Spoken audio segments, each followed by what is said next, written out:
Oke, sahabat visioner, kali ini kita akan berbincang tentang tugas dan fungsi Dewan Perwakilan Rakyat bersama saya, Fadrin Herudin, dan Bang Alfian Indra Wirawan, SADM, selaku Ketua Dewan Perwakilan Rakyat Daerah Kota Bima.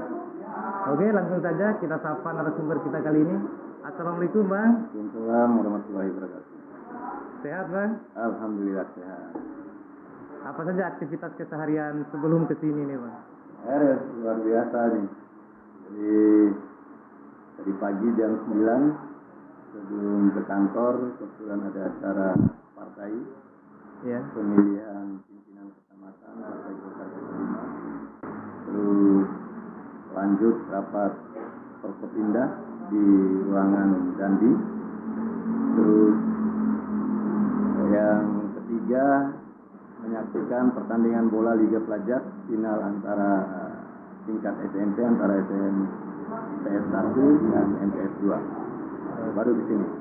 Alhamdulillah. Jadi sebelumnya terima kasih banyak ini Pak Ketua karena menyita waktu Pak Ketua di tengah kesibukannya. Jadi lanjut tentang perbincangan tadi Pak Ketua bahwa jadi menjadi anggota Dewan Perwakilan Rakyat ini kan lebih-lebih ketua itu kan sibuk sekali gitu. Bagi Pak Ketua sendiri hal yang paling menantang gitu, yang paling menantang setelah menjadi anggota dewan lebih-lebih ketua itu apa gitu, selama perjalanannya? Ya, selama ini sih kita merasakan enjoy, santai aja sih sebenarnya. Tidak ada hal-hal yang begitu menantang dalam perjalanan menjadi anggota dewan ini. Tentunya bagaimana sisi pergaulan kita sih sebenarnya, bagaimana pergaulan, bagaimana komunikasi dengan masyarakat tingkat bawah. Nah, setelah jadi anggota ya bagaimana kita memahami fungsi anggota DPR sendiri. Nah, tidak ada yang kita nikmatin aja. Oke. Padahal tugas ketua ini sangat sibuk sebenarnya kan ketua di mana-mana itu sibuk. Cuman di lain sisi selama perjalanan menjadi anggota dewan artinya tidak mudah, lebih-lebih menjadi ketua. Sudah berapa periode sih Pak? Alhamdulillah ini menjadi periode ketiga. Yang pertama periode 2009-2014 jadi anggota. 2014 ke 2019 2 tahun setengah menjadi wakil ketua. Dan alhamdulillah 2019-2024 ini menjadi ketua. Ini kepercayaan dari masyarakat yang luar biasa bagi pribadi saya sendiri. Alhamdulillah. Jadi ketua ini merakyat, artinya ya tidak mungkin seseorang terus dipilih kalau tidak disukai oleh rakyat gitu. Untuk masalah tantangan setelah menjadi anggota dewan lebih-lebih ketua, masalah di Kota Bima yang paling menantang menurut ketua apa? Gitu. Ya kalau menantang itu makanya ketika kita membawa diri kita merasa enjoy setelah menjadi wakil rakyat ini saya rasa tidak ada yang susah. Artinya ketika kita dengan masyarakat luas khususnya di dapil kita sendiri, artinya ketika kita menjadi anggota DPR kan bukan lagi dapil yang kita bicarakan, tapi bagaimana seluruh masyarakat kota ini mulai dari Rasanaya Barat sampai Rasanaya Timur itu adalah tanggung jawab kami sebagai wakil rakyat. Nah, cuman dalam hal ini yang berkaitan dengan aspirasi masyarakat tentunya dapil 2 ini menjadi prioritas kita karena kami dikirim oleh wakil rakyat dari dapil 2. Yang berkaitan dengan mungkin tantangan dalam hal ini ketika aspirasi masyarakat itu yang belum kami berhasil untuk diperjuangkan, itulah menjadi tantangan menurut kami. Ya, artinya kepentingan masyarakat yang urgent karena memang keterbatasan, kita harus pahami juga keterbatasan kemampuan keuangan daerah ini, artinya tidak semua aspirasi itu bisa kita perjuangkan, tapi kita melihat skala prioritas yang diharapkan oleh masyarakat yang ada di dapil 2 khususnya. Aspirasi konkret yang pernah dilakukan oleh ketua sehingga terus dipilih ini kan kira-kira mungkin bisa dibocorkan Pak Ketua? supaya Ya. masyarakat juga yang belum tahu bisa tahu bahwa Pak Ketua ini sudah sekian banyak aspirasinya yang diperjuangkan untuk konstituen.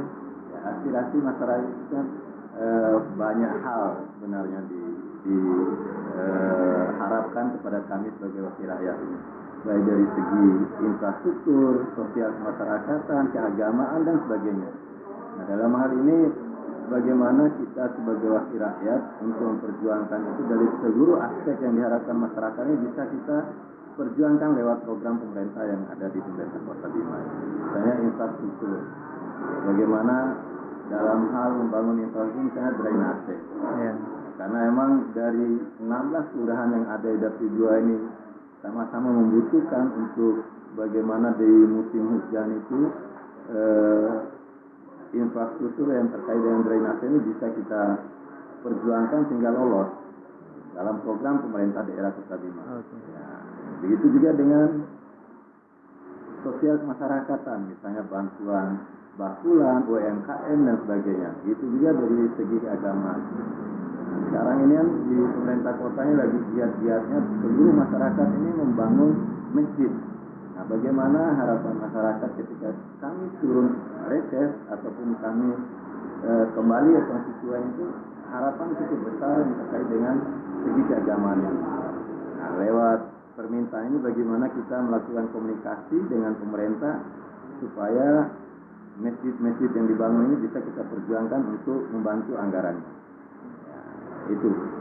Oke. Kalau untuk jadi perjalanan Pak Ketua ini kan sangat panjang ternyata ya, sudah banyak sekali berbuat sehingga terus dipilih. Tapi menjadi anggota dewan sendiri kan jelas banyak masalah yang dihadapi. Misal tentang kemarin itu ada 3 ex anggota dewan, masalah jas dan lain sebagainya. Kemudian masalah di kota ini tentang relokasi rumah warga, masalah krisis air. Jadi cara Pak Ketua menghadapi masalah-masalah seperti itu seperti apa gitu, sehingga kok kan kelihatannya Pak Ketua ini tenang aja menghadapi hal-hal seperti itu kan. Ya, artinya dalam hal ini sesuai dengan fungsi dan tugas kami sebagai anggota DPR, sebenarnya hanya 3 fungsi DPR itu. Iya. Budgeting, legislasi dan pengawasan. Artinya dalam sisi program pemerintah itu, bagaimana kami anggota DPR ini melakukan pengawasan terhadap program yang sedang dilaksanakan oleh pemerintah. Tapi dalam hal itu sudah sesuai dengan aturan main yang ada, nah ini bisa berjalan dengan baik. Ya, kami juga tetap memberikan kritik dan masukan yang konstruktif terhadap pemerintah, apalagi program-program ini tentunya bersentuhan langsung dengan masyarakat. Nah, itu dalam hal pengawasan. Sampai kami pun on the spot ke lapangan untuk melihat sejauh mana program yang sudah disepakati dalam 1 tahun anggaran itu bisa berjalan dengan baik. Dari sisi politik anggaran, budgeting, bagaimana komunikasi antara 2 arah dengan legislatif dan eksekutif ini, karena perlu kita pahami juga bahwa setiap daerah itu pasti tetap mengandalkan dana transfer dari pusat. Apalagi kita di Kota Bima ini kota kecil yang hanya APBD-nya 700 sekian miliar. Oh, hanya 700 sekian Pak Ketua ya? 700 sekian miliar. Nah, bagaimana pemerintah dalam hal ini melalui kepala daerah dan wakil kepala daerahnya pada saat terpilih memberikan visi misi, dijabarkan dalam RPJMD jangka pendek, jangka menengah dan jangka panjang. Jadi, kita harus step by step dari 1 tahun anggaran ini sejauh mana RPJMD yang sudah dicanangkan oleh pemerintah bisa kita laksanakan. Tentunya komunikasi inilah yang perlu dibutuhkan antara kedua lembaga ini yang tentunya bermuara akhir terhadap kepentingan masyarakat. Begitu juga dengan fungsi legislasi kami. Nah, kadang di situ ada beberapa peraturan daerah yang diajukan oleh pemerintah dan ada beberapa peraturan daerah yang hasil inisiatif kami di DPR. Nah, ini kita perlu komunikasi yang baik antara 2 lembaga ini karena memang sebuah aturan di daerah itu harus mendapatkan kesepakatan bersama antara DPR dan pemerintah. Nah, inilah hal-hal tugas dan fungsi kami yang kami lakukan di lembaga Dewan Perwakilan Rakyat Kota Bima. Oke. Tapi di lain sisi menjadi Dewan Perwakilan Rakyat tidak setegang itu mungkin Ya. Pak Ketua kan. Jadi mungkin rakyat melihat bahwa anggota dewan itu tegang sekali menjalankan tugas-tugas keracyatannya. Iya. Saya ingin tanya hal-hal terunik gitu yang menghadirkan tawa yang pernah dilalui oleh Pak Ketua selama menjadi anggota dewan dan ketua khususnya. Ya, kembali lagi tergantung bagaimana, misalnya saya sebagai ketua saat ini, tergantung bagaimana kita melakukan komunikasi dengan teman-teman fraksi yang ada di DPR itu, bagaimana kita memperjuangkan aspirasi masyarakat, bagaimana kita menghadapi pertanyaan-pertanyaan publik. Nah, tentunya dalam hal ini sebenarnya tidak ada yang tegang sebenarnya ketika kita memahami tupoksi kita. Artinya memberikan pemahaman yang baik terhadap publik, terhadap program-program pemerintah yang sudah sesuai dengan aturan main itu tidak ada masalah sebenarnya. Yang masalah itu ketika kita tidak memahami tupoksi kita, kan itu. Iya. Jadi itu. Kan kemarin saya sempat dapat info sebelum ke sini bahwa di pesawat yang sempat viral kemarin ternyata di situ ada Pak Ketua ternyata kan. Iya. Jadi maksud saya hal-hal terunik seperti itu ternyata sering dilalui. Iya. Ya, itu faktor teknis ya dari pesawat dalam perjalanan, misalnya kita keluar daerah, ya, sebenarnya dari mata masyarakat bahwa anggota dewan itu sebenarnya enak naik pesawat, padahal dalam rangka menjalankan tugas ini juga kita sebenarnya ada rasa takut juga sih kita keluar daerah, tapi karena bagaimanapun ini tugas wajib kita laksanakan sesuai dengan program kita di Dewan Perwakilan Rakyat.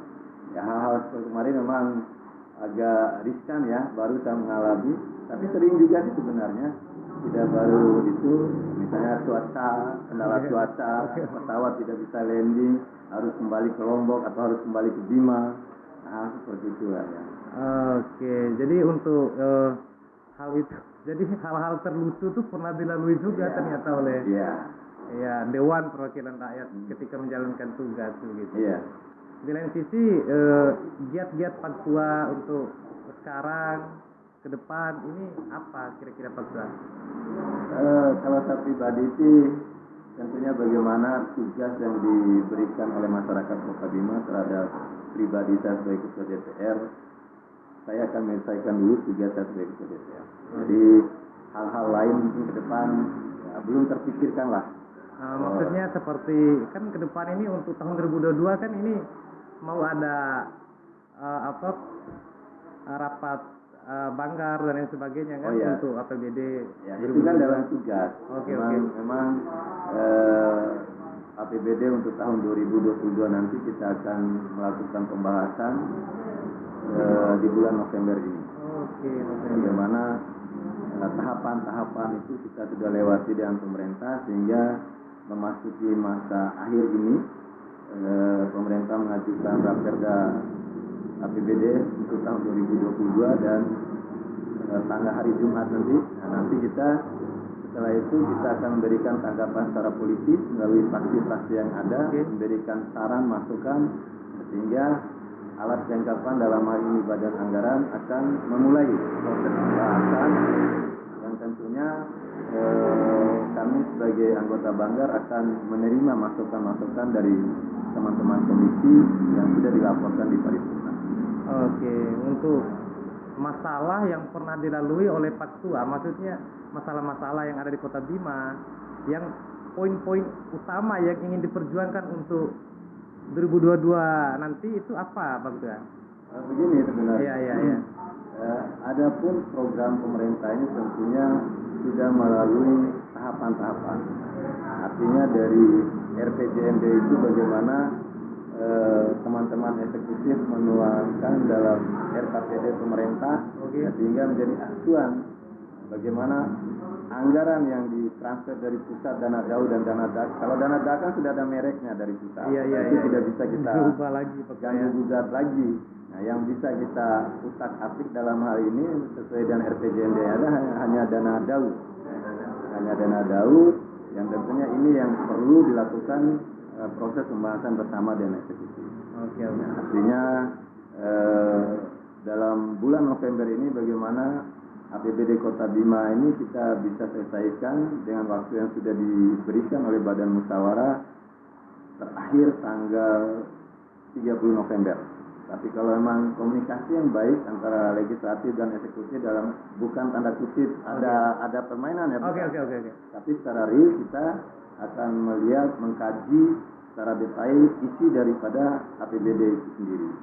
Apakah dari program OPD ini sudah terakomodir melalui rencana kerja pemerintah daerah, tentunya nanti bisa kita lihat dalam dokumen RAPBD itu sendiri apakah ini menyentuh langsung ke masyarakat.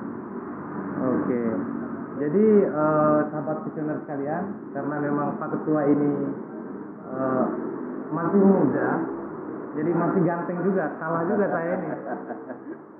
Mungkin bisa dijelaskan sedikit bahwa Pak Ketua sudah berkeluarga, takutnya ada penonton saya ini yang suka dengan Pak Ketua gitu. Oke. Sudah berkeluarga Pak Ketua? Alhamdulillah sudah. Saya sudah berkeluarga, anak 3. Alhamdulillah 3. Saya kediamannya di Santi sekarang. Iya. Santi. Berpindah-pindah sih sebenarnya. Oh iya. Mulai dari Monggonao ke Kampung Peruga, ke Kelurahan Tanjung, balik ke Kelurahan Monggonao. Nah sekarang menetap di Kelurahan Santi. Oke, nomaden istilahnya Pak Ketua. Ya. Jadi mungkin dari sisi itu juga masyarakat ini bisa melihat lah keseharian kami. Ya, karena memang dari awal ini saya tidak berada dalam satu jalur organisasi yang seperti HMI, TNI dan sebagainya. Tapi murni kami dari kalangan swasta yang hanya bergaul dengan masyarakat seperti masyarakat lainnya. Oke, mungkin banyak para sahabat visioner, pemuda-pemuda yang ingin mengetahui sedikit saja trik dan strategi Pak Ketua ini untuk mempertahankan konstituen gitu. Trik-trik politiknya nih, strategi politiknya nih Pak Ketua. Ya, kalau kita berbicara trik atau strategi, santai aja kalau saya pribadi. Artinya ketika kita menginginkan sesuatu dari masyarakat, tentunya kita harus berbuat dulu ya masyarakat. Misalnya dalam sisi politik, ketika kita sudah diantarkan oleh masyarakat lewat dapil kita, artinya bagaimana dalam hal ini, dalam perjalanan itu kita merawat konstituen kita ini. Kalau saya pribadi tidak ada hal yang sulit, karena memang pasca 2009 itu saya terus berjalan, terus mendatangi konstituen, walaupun karena saya berpikir begini. Ya, ketika anggota DPR itu saya hanya berpikir bahwa anggota DPR itu ada waktunya, mulai dari jam 9 sampai dengan jam 4. Setelah itu kita kembali ke masyarakat. Beda kalau kita menganggap diri kita bahwa setelah jadi anggota DPR kita tidak ingat dengan konstituen kita. Nah itu yang repot. Ya, apa yang saya lakukan selama ini mungkin konstituen saya melihat bahwa bagaimana pergaulan saya, bagaimana komunikasi politik saya, ya, inilah yang dinilai oleh masyarakat, khususnya dapil 2. Oke. Jadi perlu sahabat visioner juga ketahui, saya dengan Pak Ketua ini baru beberapa kali ketemu, baru 3 kali. Jadi memang Pak Ketua ini istilah saya itu fakta. Jadi kecerdasan sosial dari Pak Ketua ini cukup memang sangat tinggi gitu kan. Jadi pantas ketika Pak Ketua ini sudah beberapa kali menjadi anggota, jadi ketua dan lain sebagainya. Kemudian untuk mengakhiri siaran kita kali ini Pak Ketua, Pak Ketua punya kata motivasi untuk pemuda-pemuda, generasi-generasi baru yang ingin terjun ke dunia politik. Jadi kata sakti buat pemuda-pemuda ini apa kira-kira dari Pak Ketua ini? Ya, terima kasih. Jadi mungkin pesan bagi saya pribadi untuk adik-adik saya, ya, belajar yang rajin, bergaul yang sehat, hindari hal-hal yang mungkin merugikan diri dari adik-adik itu sendiri, misalnya menjauhi narkoba, menjauhi pergaulan bebas dan sebagainya.